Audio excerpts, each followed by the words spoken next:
Sorry? Oh, is it on? It's green. Hello.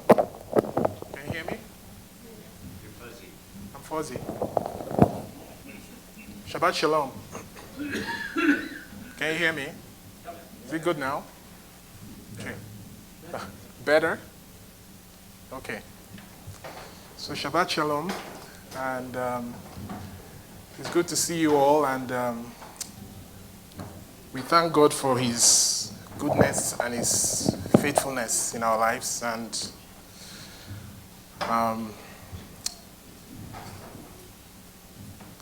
today I want to talk about, so our reading, like Brother Lowell said, was quite a bunch.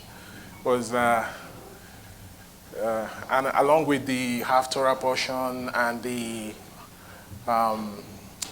today being, is it Shabbat Nakamu, right?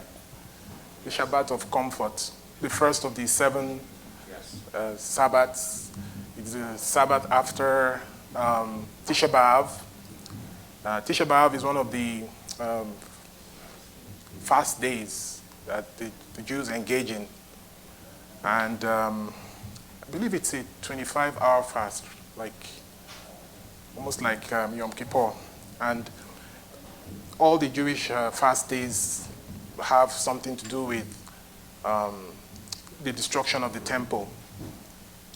So Tisha B'Av is one of them. And so these 7 Haftorahs of comfort will carry us on until Rosh Hashanah, the New Year. So essentially we're at the end of the year. You know, we're getting to the end of the year, the biblical year, the calendar, going by the biblical calendar. So I guess this is the time to do some introspection, look at how the year began, and see where we are now. And we still have a few more weeks till we get to the beginning of a new year, a new biblical new year. So I want to, first of all, I want to share this Jewish folk tale. I try to tell stories so that I can, especially for the young people, so that they can have something that they can easily remember.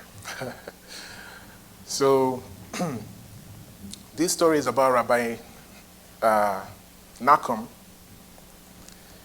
He was once sent to Rome to try and to persuade the Roman emperor to be more kindly to the Jews.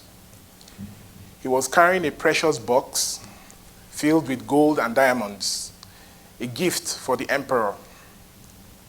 On the way, he stopped at an inn where he stayed for the night. On the following morning, he continued his journey, not knowing that the innkeeper had stolen the precious things from the box and filled it with sand and soil. So when Rabbi Nachum finally reached Rome and presented himself to the emperor, he handed the box to the emperor. Are you following the story? Okay. So he handed the box to the emperor. On opening the box, it was found to contain nothing but sand and soil. The emperor was filled with anger, thinking that the Jews wanted to mock him. So Nachum was thrown into prison by the king, and certain death awaited him. However, Nachum was not dismayed and said, as usual, Gamzu Latova. This is also for good. So Gamzu Latova is a way of saying this, whatever happens is for good. So at his trial, Elijah the prophet, who appeared as one of the emperor's advisors, said that the Jews would certainly not have dared to mock the emperor. He suggested, therefore, that perhaps this was no ordinary sand and soil.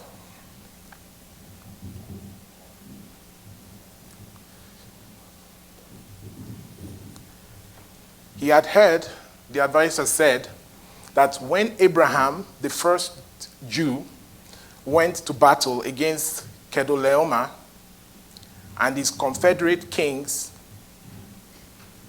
he threw sand and soil at them, when God turned, which God turned into arrows and deadly weapons. And in this way, Abraham won the battle against the mighty kings. So maybe this sand and soil were of the same kind. Now the emperor had been at war for some time, but could not defeat his enemy. So he ordered this sand and soil to be used. Indeed, the miracle happened, and the enemy was defeated.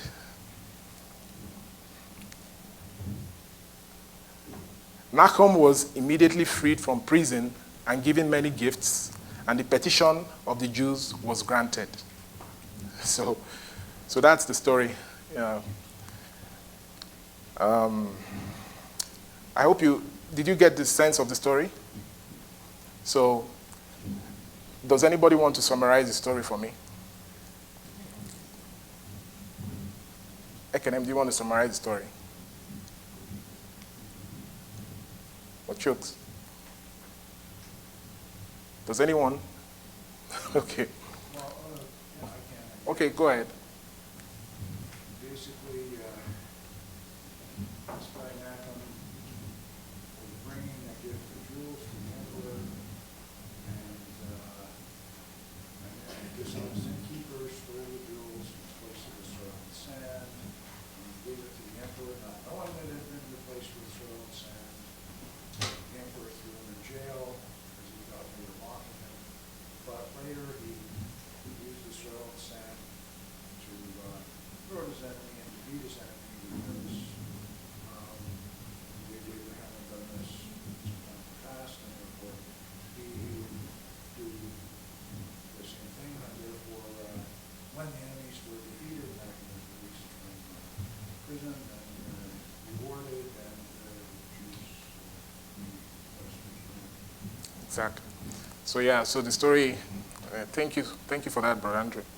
So the story was about this Rabbi Nahum who was given these treasures to go give the king so that they could get favor, because the Jews were in under Roman captivity. And then he went, and as he was going, he got to the inn, and then the treasures were stolen and replaced with sand. And then he went to the king, he presented sand, the treasures to the king, and it was sand. And then the story says that Prophet Elijah appeared as one of the advisors of the king and told the king that this sand is not ordinary sand. It's, the same, like Abraham used sand when he was fighting against the kings in the story of the battle that Abraham had. So it must be special sand. So the king believed it, used it on his enemies, and the miracle happened. The other story is Rabbi Akiva, similar story. He also had a narrow escape from death, but in a different way. He was on his way to a city when the sun set, and he had to take shelter in the woods. It was a dark night. He lit the only candle he had. He also had a cock with him to wake him early in the morning, and a donkey on which he rode. Now a strong wind blew out his candle, and he remained in darkness. The next moment, the cock was snatched by an animal of prey, and a similar fate befell his donkey. Each time, Rabbi Akiva said, "All that the merciful one does is good."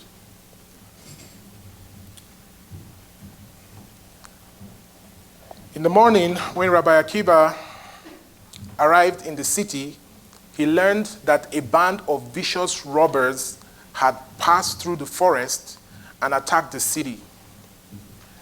Had they known of Rabbi Akiva's presence, he would have suffered violence at their hands. So it was good that the candle's light was blown out, that the cock was not there to crow, nor the donkey to bray.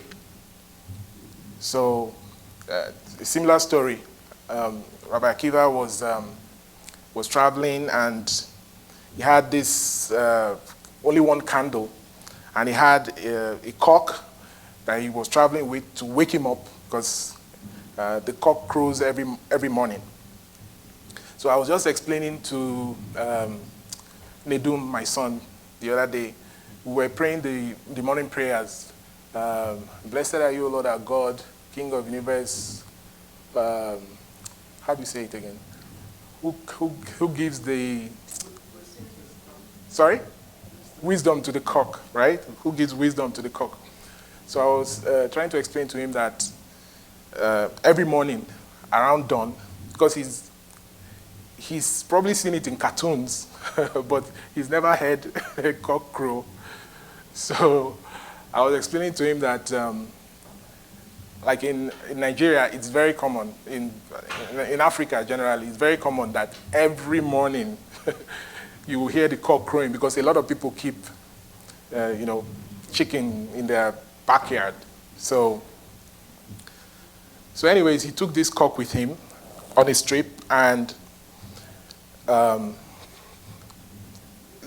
it was attacked by wild animals. His donkey was also attacked.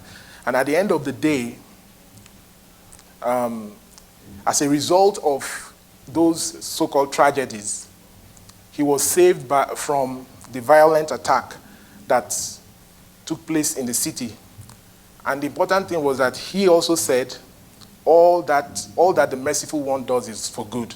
So what he was going through, the so-called tragedies, he was able to see it as whatever happens to me, somehow God is able to turn it out for good. And one interesting information is that Rabbi Nahum was actually Rabbi Akiba's rabbi. Rabbi Akiba was a disciple of Rabbi Nahum. Now, I wanted to make a point from these two stories. So let's for a moment consider the question of good and evil. God is good. He's not the source of evil. Everything that happens in this world should therefore be good. And indeed, originally as it comes from God, it is good. However, by the time it actually takes place, it may, for some reason, result in a bad thing. For example, a loving father gives his son a toy to play with. That's certainly a good thing. But then the son gets hurt by the improper use of the toy. And that's a bad thing. But it's not the father's fault. The father wanted his son to enjoy the toy, right? So this is just one philosophical way of looking at good and evil, because everything that God does is good. And sometimes things happen to us and, we don't see the good in it, but ultimately, there's everything that God allows is for our good. Otherwise, he wouldn't allow it. But, sometimes there's this prayer that the Jewish people pray and say that may we merit to see obvious good. May we merit to have, the good that happens to us, let it be obvious that it's good. Let it not be the good that, we have to somehow philosophically think about whether it's good or bad. So there's the other example is the case of unpleasant medicine. A little boy who doesn't know how good it is for him, he yells and he screams and does not want to take it. But when he takes it, willingly or not, it is unpleasant for a moment, but then it drives pain away for a long time. So it is in life. There are two kinds of evil.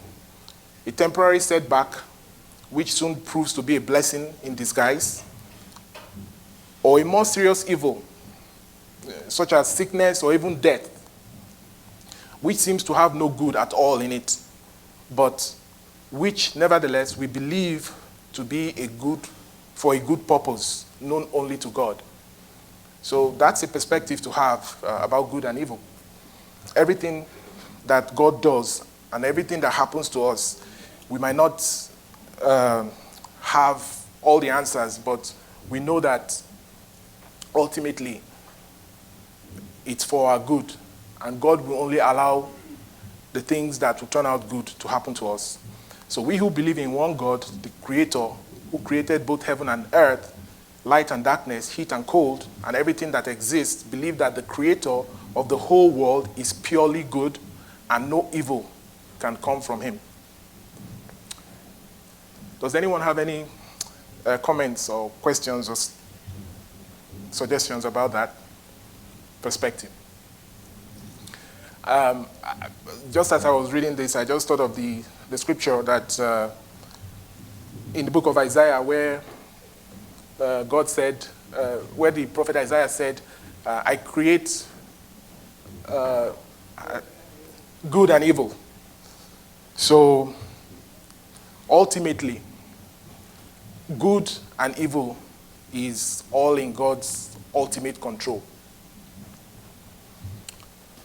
Okay, so going into the portion, trying to make some sense out of the long portion.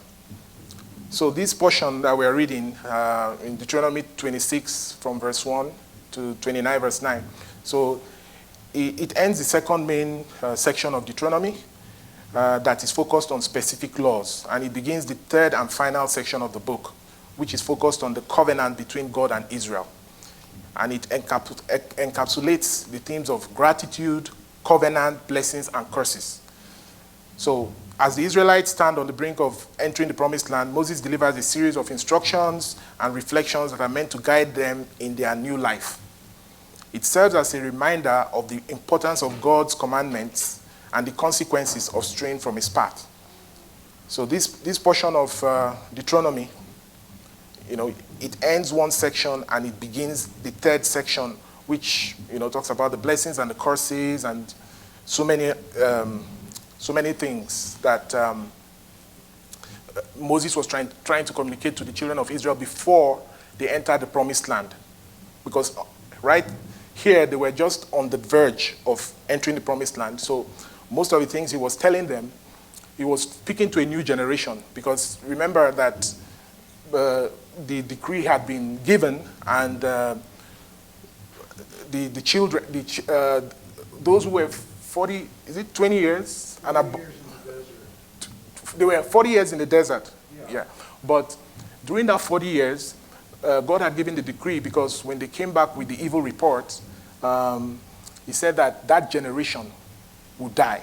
Except for Caleb and Joshua. Except from Caleb and Joshua, and those who were 20 years and below. So those who were 20 years and above, they all died. In fact, there's stories about how, if you calculate the numbers and look at how many people estimated came out from the land of Egypt, there was a huge number. Thousands died every year, thousands. There's stories about how the Jewish people would, I think it was Night of Ab, right? They would dig graves. they would be lying down in their graves because they expect to die. And every year, so many of them would die until the 40 years passed, and one particular year they were in their graves and they didn't die, and they realized, the 40 years was over. So a lot of people, it took thousands of people dying every year for that whole generation to be wiped out. So this was a new generation that Moses was communicating with, and that's why he had to go over the law again and try to communicate to them the laws that he had communicated to their parents. So this portion describes bringing, the first part of this portion we're reading, it describes the bringing of the first fruits to the temple. And it was a dramatic occasion. A Mishnah in Bikurim 3 describes the joyous scene as people converged on Jerusalem from across the country, bringing their first fruits to the accompaniment of music and celebration. So, and merely bringing the fruits, though, was not enough. Each person had to make a declaration. That declaration has become one of the best known passages in the Torah because though it was originally said on Shavuot, the festival of the first fruits, it later became a central text expanded in the Haggadah on the Seder night. So if you remember that passage, I think it's, if someone can read it for me, Deuteronomy, that declaration that was made. 26. From verse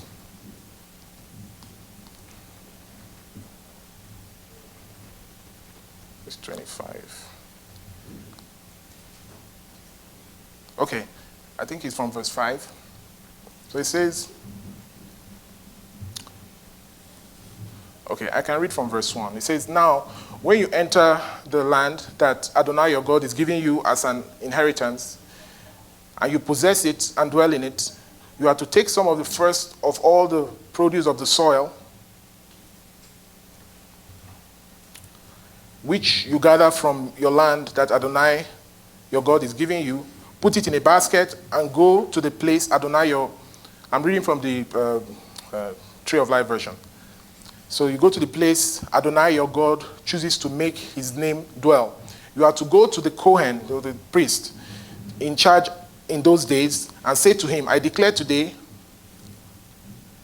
to Adonai your God that I have entered into the land Adonai swore to our fathers to give us. The Kohen is to take the basket from your hand, set it down before the altar of Adonai your God. Then you are to respond before Adonai your God. My father was a wandering Aramean, and he went down to Egypt and lived there as an outsider. Few in number, but there became a great nation. Mighty and numerous. Verse 6. The Egyptians treated us badly, afflicted us, and imposed hard labor on us. Then we cried out to Adonai, God of our fathers, and Adonai listened to our voice and saw our affliction, our toil, and our oppression. Then Adonai brought us out from Egypt with a mighty hand and an outstretched arm, with great terror and with signs and wonders. He brought us to this place and gave us this land, a land flowing with milk and honey. So now look, I have brought the first of the fruits of the soil that you have given me, Adonai. Then you are to set it down before Adonai your God and worship before Adonai your God. You will rejoice in all the good that Adonai your God has given you and to your house, you, the Levite, and the outsider in your midst. Interesting, that ending phrase. It says, you are to rejoice, you the Levite, and the outsider in your midst. So it's very inclusive. So it seems to include the ger as well, right? So I know Tim Hague was saying that we see here that even the ger was not excluded from participating in this. So the ger is the non-Jew, the Gentile, who was living in Israel, was not excluded from participating in this ceremony. He too could participate. He too could bring his produce if he was, if he had any produce to bring. So, and this is one of the most famous parts of the Torah because every year it's expounded in the Passover Haggadah. In the if you've I don't know if you've, I'm sure most of us have participated in the Seder we have every year, the Passover Seder, or if you've ever attended the Jewish Passover Seder, this portion is recited. during the Seder. So the description of the first fruits ceremony from the Mishnah. So I'm just trying to describe what happened in the Mishnah, and this is, a description of what happened, It says, first fruits are separated as follows. When a person enters his field and sees a ripe fig, pomegranate, or cluster of grapes, he ties a reed around it and says, these are the first fruits. Rabbi Shimon says that he designates them first fruits again when they are picked. Verse 2 of the Bikurim in the Mishnah, it says, first fruits are brought to the temple as follows. People from all the cities in the same region will gather in the regional seat and spend the night in the town square. They would not enter any buildings to avoid the possibility of becoming ritually impure and should someone die. So they would avoid staying in any building so that if someone died in the building, it makes you impure. So they would stay outside. They would sleep out, heading for the temple to carry out this ceremony. So early in the morning, after sleeping outside all night on the benches, early in the morning, the regional head will recite Jeremiah chapter 31, verse 5. Arise, and we shall go up to Zion, to the house of Hashem our God. So people from different regions. So people from Calgary, people from, Edmonton, people from, all over, heading to Jerusalem.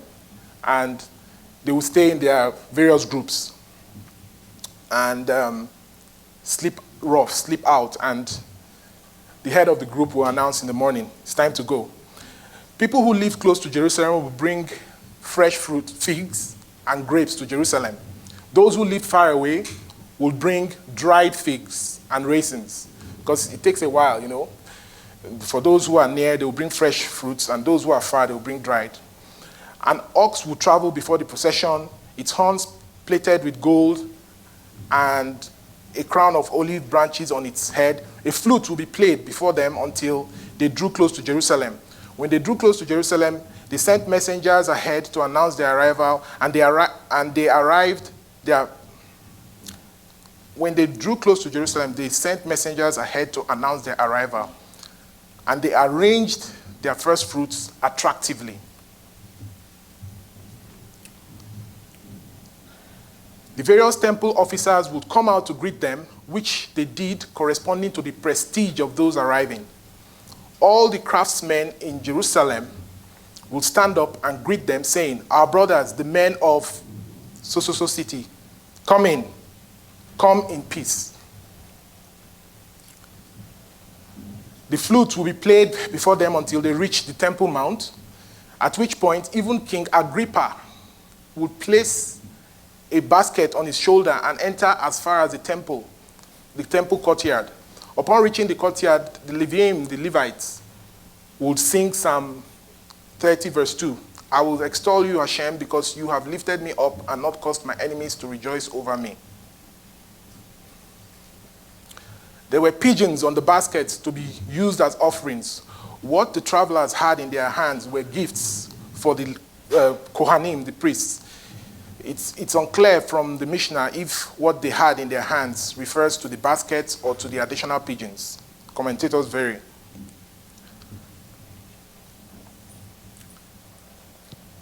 And then, with the basket still on their shoulder, the traveler would read the text. I express today to Hashem your God, Deuteronomy 23, through the end of the section. Rabbi Yehuda says, he recites until my father was a wandering Aramite. When he reached my father was a wandering Aramite, he removed the basket from his shoulder and held it by the rim. And then the priest put his hand under the basket and waved it, and then the traveler read from my father was a wandering Aramite through the end of the section. He placed his basket next to the altar, prostrated and exited.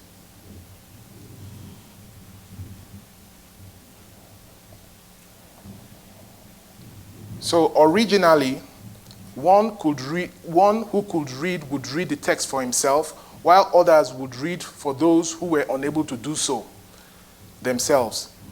When those who could not read refrained from bringing their first fruits out of embarrassment, the sages instituted that the text should be read on behalf of everyone. And finally, the wealthy will bring their first fruits in baskets of silver and gold. The poor would bring them in baskets woven from willow branches. The first fruits and the wicker baskets were given to the priests. And he goes on and on describing the ceremony. But it was a very joyful ceremony. So in summary, the mitzvah of bringing the first fruits to the temple is a powerful expression of gratitude. The act of presenting the first and the best of one's harvest acknowledges God's role in providing for the Israelites. This ritual, described in Deuteronomy 26, verse 1 to 11, involves a declaration of the history of the Jewish people from the time of the patriarchs to the present. Rabbinic commentary highlights the significance of this declaration, emphasizing the importance of recognizing and thanking God for his continuous blessings.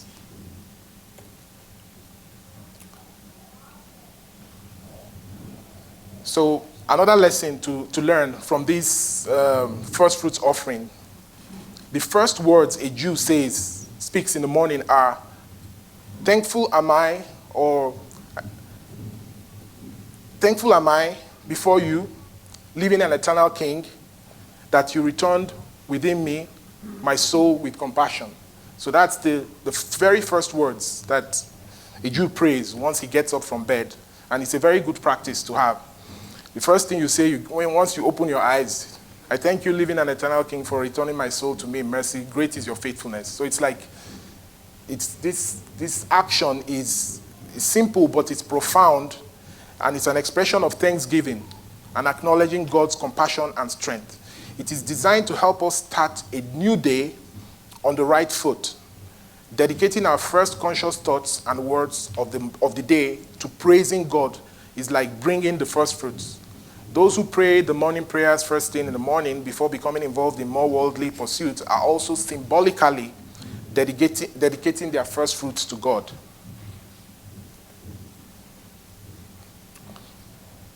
Okay, so the next section talks about the inscription of the Torah on the stones. So let me see.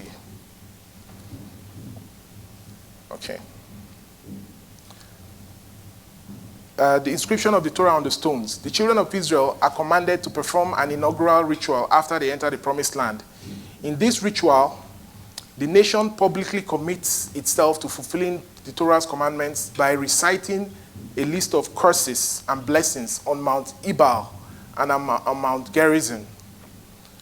As part of the ritual, the people were commanded to set up 12 giant stones upon which the Torah will be written in 70 languages. The sages say that God commanded them to, they would stand on opposite mountains, Mount Gerizim, Mount Ebal, and then they would, as part of the ritual, they were to gather like 12 stones, put plaster on them, and it says in the Bible here that then you are to write on them all the words in verse 3 of chapter 27.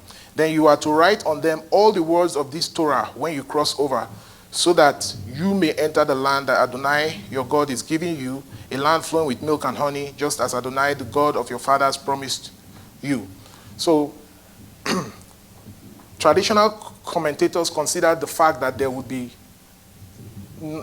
be space enough to record the entire Torah on the stones, because it's a lot to write. So they considered it like it was a miracle that you could write the whole Torah on a few stones.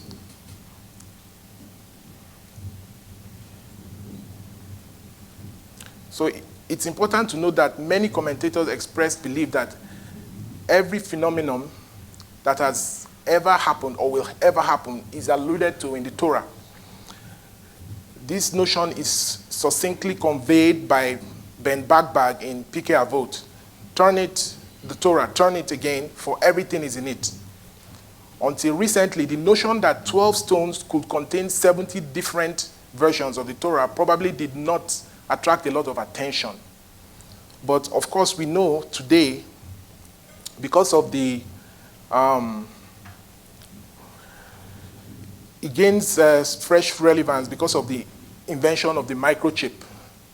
Because today, we all hold in our hands a phone, and when computers were invented, not too many years ago, I think it was in the 80s, to get the amount of information we carry around in our hands in this small phone, you would fill up houses, not just like this whole place could not store a fraction of the amount of data that we carry in our phones.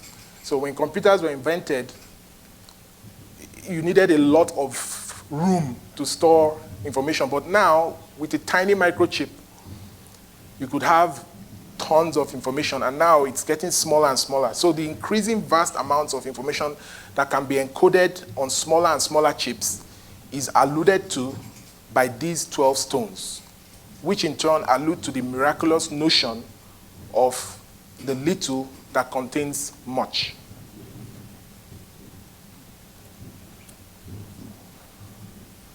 Although by now we take technological advances as a given, it should not cease to amaze us that machines that once filled whole rooms, and could perform a handful of functions now fit in the palms of our hands and have the capability of performing millions of functions per second. This miracle is alluded to by the 70 versions of the Torah written on the 12 stones. Now, let me talk about the blessings and the curses. So a significant portion of the part of the portion is dedicated to the blessings and curses that will befall the Israelites based on their adherence to God's commandments. The blessings outlined in Deuteronomy chapter 28, verse 1 to 14 promise prosperity, health, security, and in contrast, the curses detailed in Deuteronomy 28, 15 to 68, warn of suffering, disease, and exile. Rabbinic interpretations explore the nature of these blessings and curses, discussing the concept of divine justice and the relationship between human actions and divine response. So in those curses, we see that in this portion, there's 98 of those curses which threaten the Jewish people if they turn away from God and the Torah. And these curses are preceded by a series of blessings that will unfold if the Jewish people cling to God and the Torah. These 98 curses are better stated the natural results and consequences of the Jewish people abandoning their national mission. In the book of Leviticus, there are also a similar series of blessings and curses. But in that portion, there are 49, exactly half of the 98. Many commentators understand the curses here to relate to events leading up to the destruction of the first temple. So these curses, there's 98 of them if you count them. And in the book of Leviticus, there's also a list of curses. In Leviticus, there's 48 of them, which is exactly half of the number of curses that are here. And commentators believe that the curses of Leviticus have to do with the destruction of the first temple and the subsequent 70-year exile to Babylon. Whereas the 98 curses of Kitavo, or our portion here, which interestingly just aligns with the yearly portion of Kitavo, they are seen as relating to the events leading up to the destruction of the second temple and the 2,000-year exile that followed. So these, the causes of our portion, they are much more elaborate, and they relate to the current exile, which hasn't ended. In Leviticus, it is repeated many times that the idea of Israel being punished is being punished 7 times for their sins.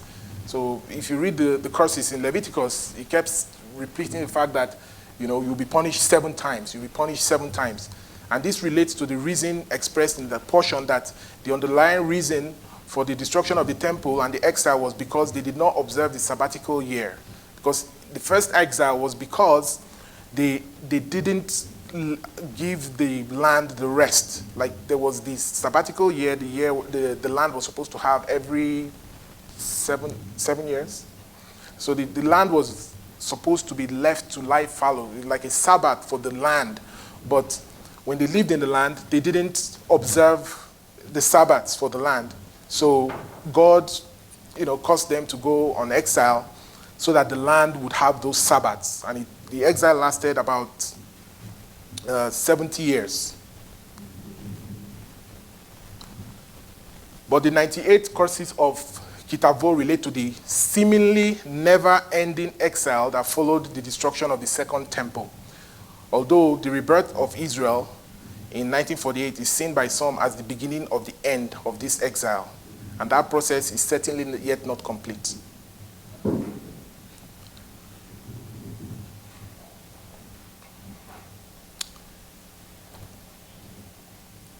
Does anyone have any questions or comments?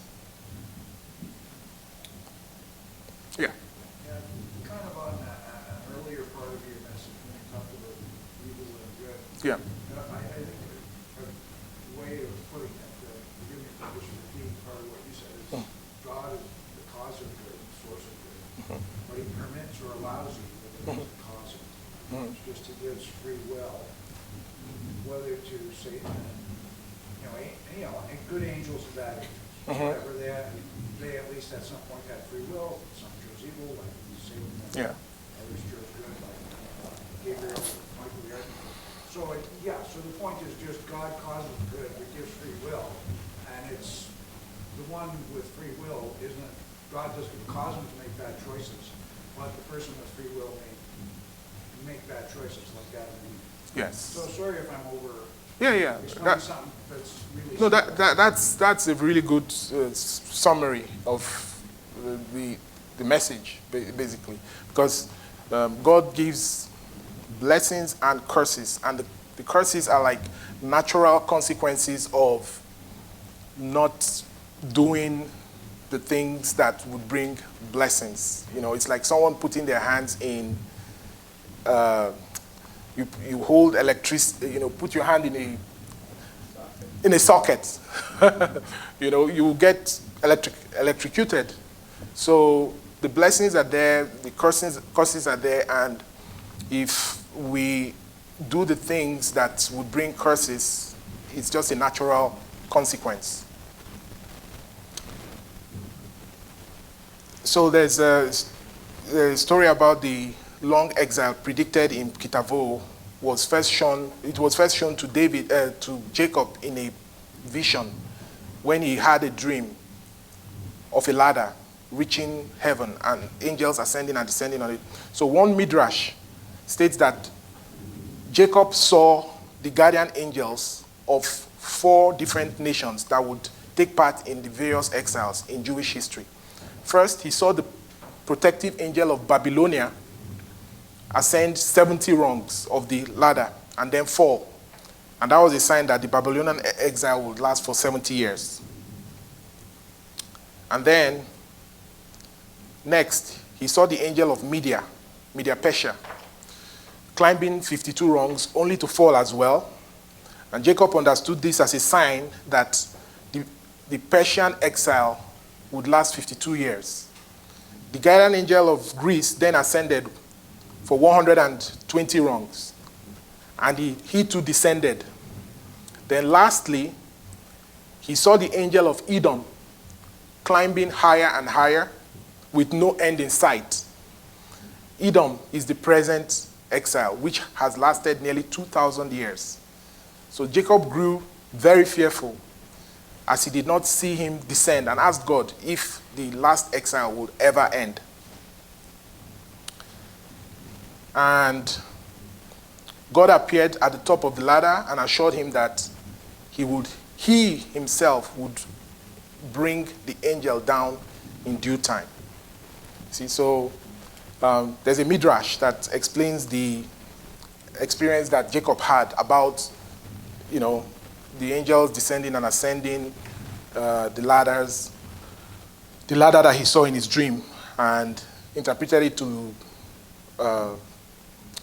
mean that, the various exiles that would take place in Jewish history. And there have been many attempts to reinterpret the causes of the two portions in a more positive light, and even to see hidden blessings. This is in line with Nahum Ish Gamzo, like the story I told at the beginning, who was known to say about what seemed to be initially negative occurrences, this too is for good. His student, Rabbi Akiva, along the same lines would say, all that God does is for the good. Even as he was being tortured to death, he found a way to interpret it as an opportunity to fulfill the mitzvah of loving God with your entire soul. I'm sure you know the story of Rabbi Akiva, who he was tortured. He was captured by the Romans, and he was tortured for being a Jew and for his faith. And while he was being tortured, he famously said that this was an opportunity for him to serve God with all his heart, with all his soul, with all his might, with everything he had. And I think they also say that he was reciting the Shema, and that's where the culture of reciting the Shema came from, because he was a very brave and courageous man. Because I can't remember the nature of his death, but it was brutal. Like I think they put him on some kind of device that tore out his skin or something. Like, it was really brutal. And all through the experience, he was giving thanks to God that he had the opportunity to offer himself as a sacrifice to God. That's amazing. The Alter Rebbe, Rabbi Shneur Zalman of Leadi, the founder of the Chabad Lubavitch Hasidic movement, he was a Balkori, one who reads the Torah publicly. He was known to be very exacting with the reading of the Torah according to the exact musical cantillation. So one year, when the 98 courses found in the Torah portion of Kitafo were being read, the Alter Rebbe was away on a trip for communal purposes.